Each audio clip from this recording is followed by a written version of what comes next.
3 tahun kepemimpinan Wali Kota Kupang Jeffrey Riwukore sejak tahun 2017 hingga 2019 telah menghasilkan beberapa perubahan besar di Kota Kupang. Disampaikan langsung Wali Kota dalam pers gathering program dan kebijakan pemerintah Kota Kupang. Sudah mau mendekati 3 tahun. Mau masuk 3 tahun, tahun depan ini bulan Agustus sudah 3 tahun. Tapi sampai dengan 3 tahun ini kami sudah masuk tahun kedua untuk penggunaan anggaran murni. Dan tahun ini saya akan sampaikan kepada kawan-kawan bahwa tahun 2019 kami membuat beberapa perubahan besar di Kota Kupang berkaitan dengan infrastruktur jalan dan lampu-lampu. Ada lampu, ada Taman Adipura, ada Patung Kasih, ada Tirosa, ada Generasi Penerus, ada Inaboi, ada Patung Solbai. Itu taman-taman yang kita sudah selesaikan tahun 2019, walaupun beberapa taman itu sampai saat ini belum terrealisir secara baik, tapi yang jelas itu sudah dikerjakan. Kemudian ada pembangunan alun-alun kota, di mana alun-alun ini punya catatan khusus sendiri. Itu sebenarnya kami tidak terlibat langsung dalam desainnya, karena desain itu adalah desain yang sudah lama, yang sudah dimenangkan seseorang pada saat saya marah dulu, dan setelah kami diskusi dengan DPR tidak bisa diganti. Karena itu sudah dibayar, kalau diganti dianggap kerugian negara. Oleh karena itu kita hanya mendelivery apa yang sudah diputuskan atau yang sudah setuju Dewan sebelumnya dan baru direalisir pada tahun 2019 ini. Sudah barang tentu berdasarkan perkembangan zaman dan sebagainya, itu sudah juga ada beberapa poin yang saya pikir out of date. Kami menata kembali itu dengan menambah pohon-pohon dan juga lampu-lampu di taman itu nanti. Secara singkat Bapak Ibu semua, lampu-lampu yang kami laksanakan penambahannya sekitar 1.000 lampu pada tahun yang lalu. Lampu ini perluasan jaringan, bukan lampunya saja. Perluasan jaringan artinya lampu dengan tiangnya sekalian, sekitar 1.000 titik lampu. Kemudian kami juga membantu sekitar 10.000 kacamata kepada masyarakat, dan kami juga menyediakan pakaian seragam gratis untuk anak-anak kita SD dan SMP, sekitar 58.000 orang anak-anak kita. Dan kami juga berhasil menyediakan dana untuk bantuan pangan non tunai, ya sekitar 3.000 kpm, dan pusat akan menyediakan 17.130 kpm, ya. Dan juga penyerahan realisasi dana PM sebanyak 99 miliar rupiah. Di samping itu Bapak Ibu semua, kami berhasil membuat roadmap Smart City, ya, dan juga pemasangan 167 hotspot Wi-Fi yang tersebar di seluruh Kota Kupang. Bapak Ibu semua, memang Smart City adalah bagian yang terpenting yang kami terus fokus dalam penataan 2019. Ini akan berlanjut terus sampai dengan tahun 2020 yang akan datang. Jadi pembangunan Smart City ini bagaimana kita memberikan pelayanan kepada masyarakat berbasis Internet of Things. Jadi Internet of Things ini adalah merupakan salah satu produk yang harus kita gunakan sungguh-sungguh untuk mempermudah masyarakat, menggunakan pelayanan masyarakat dipermudah. Bapak Ibu semua, saya mau memberikan gambaran juga bahwa untuk tahun ini kita juga akan mengkampanyekan gerakan Kupang Hijau. Gerakan Kupang Hijau ini adalah 3 gerakan sebenarnya, sampah yang bersih, menanam air, dan menanam pohon. Dan saat ini kita sudah proses menanam sekitar 3.000 pohon. Tahun 2019 ini sekitar 3.500 pohon, terdiri dari pohon CP, kelor, trambesi, ketapang kencana, angsa, ya, sama mahoni. Itu pohon-pohon yang kita tanam di kota ini, dan Bapak Ibu lihat sudah mulai mulai tumbuh dengan baik, kemudian ada hujan. Kami juga berhasil dalam tahun ini membuat sertifikasi ISO, dan perjuangan kami ini luar biasa. Dari tahun pertama ini sudah hampir 3 tahun baru kita berhasil ini, karena kami kerjasama dengan PSN itu dari tahun pertama kami menjadi wali kota, dan itu akan menjadi kota satu-satunya nanti yang apalagi di bagian timur yang akan menggunakan ISO 9001 2015. Ini secara teknis nanti kita akan diskusi lebih lanjut. Bapak Ibu semua, itu kira-kira program secara garis besar, program-program yang kita sudah buat. Ada catatan penting yang harus kita tahu bersama bahwa untuk tahun depan ini anggaran kita tuh menurun, ya. Anggaran daun kita juga turun dari Jakarta, dan secara total anggaran kita sebenarnya menurun karena juga ada beberapa pendapatan yang tidak terrealisir secara baik. Pendapatan asli daerah kita itu ditargetkan 195, waktu dulu kita tidak nyampe, sekitar 180-an saja nanti yang akan kita capai. Kemudian untuk tahun depan ini kita sudah akan mencapai pendapatan asli daerah sekitar 200 miliar rupiah. Tapi secara keseluruhan Bapak Ibu semua, total pendapatan kita itu 1.211 miliar, dia turun menjadi 1.183 miliar rupiah. Nah, walaupun ada penurunan, tapi kami berhasil membuat efisiensi yang luar biasa. Efisiensi yang luar biasa. Justru tahun depan ini kita ada peningkatan dalam pelayanan masyarakat yang luar biasa. Yang pertama itu baju seragam, dan juga kita dapat lagi dengan yang namanya tas untuk anak-anak sekolah. Di samping itu juga kami berharap kami bisa membantu tokoh-tokoh masyarakat kita, tokoh-tokoh agama kita dengan memberikan uang muka gratis. Kami juga akan memberikan sekitar 30.000, 25.000 sampai 30.000 kacamata gratis.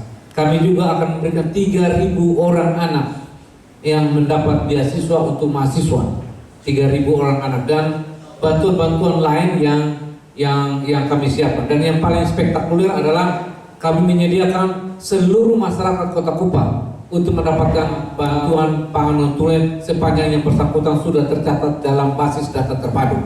Selama ini Bapak Ibu semua selalu ada problem dengan Rasra, atau sekarang sudah ganti dengan program bantuan dana non-tunai.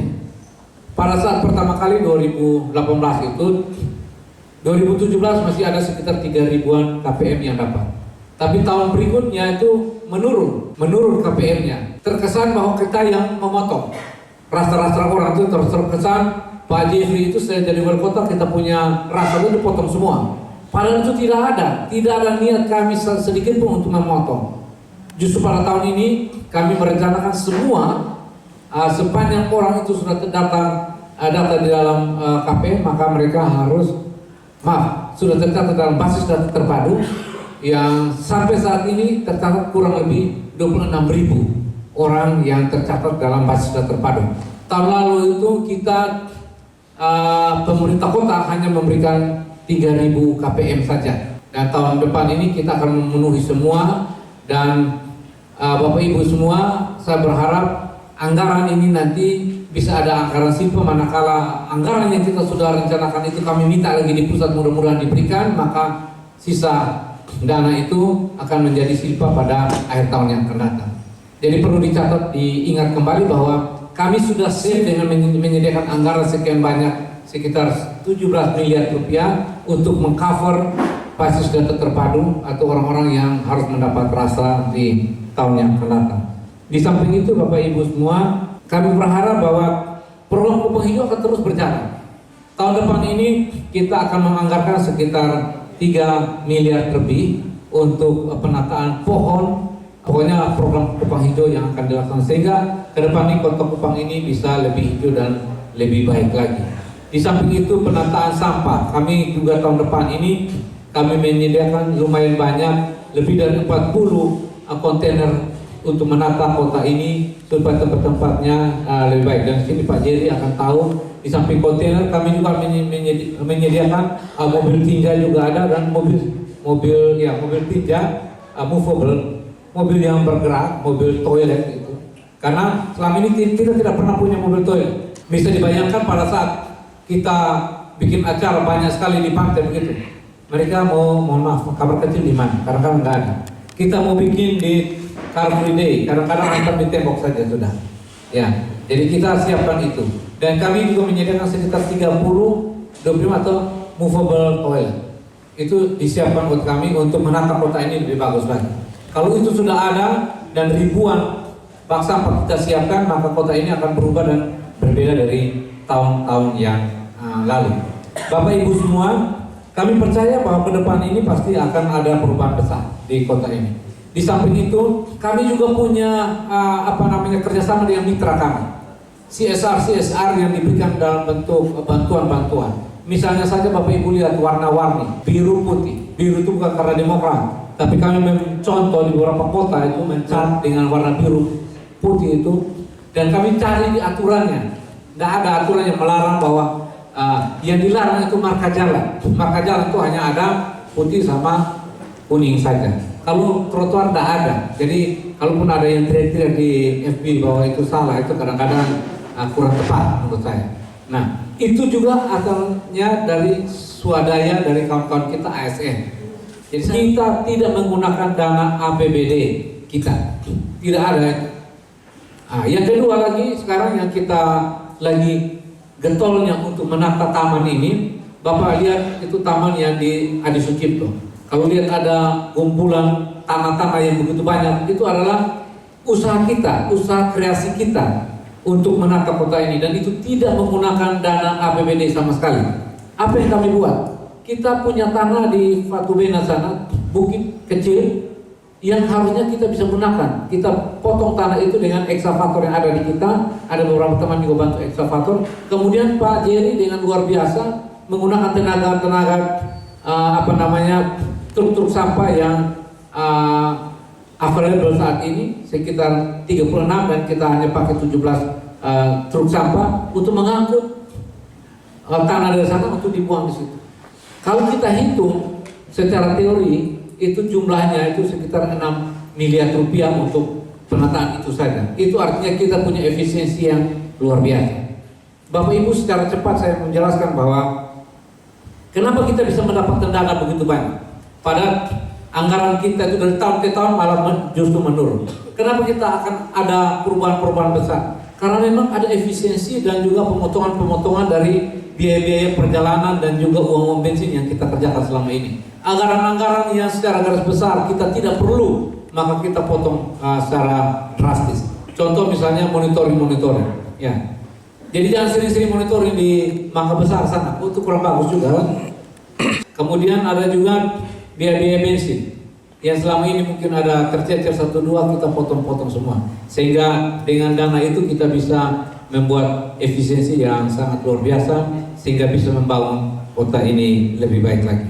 Bapak Ibu semua, saya menyadari betul bahwa sebagai manusia kami punya banyak kelemahan, ya. Sudah barang tentu banyak sekali yang belum kami perbaiki. Sepanjang kami kerja dengan benar, kerja dengan jujur, dan kerja dengan sungguh-sungguh, saya kira Tuhan akan berkati kota ini.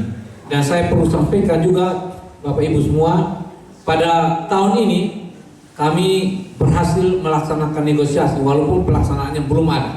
Jadi nanti jangan sampai orang bilang nol kabual, tapi ini perlu saya sampaikan kepada para wartawan. Tahun depan ini kita akan mendapat bantuan untuk air bersih.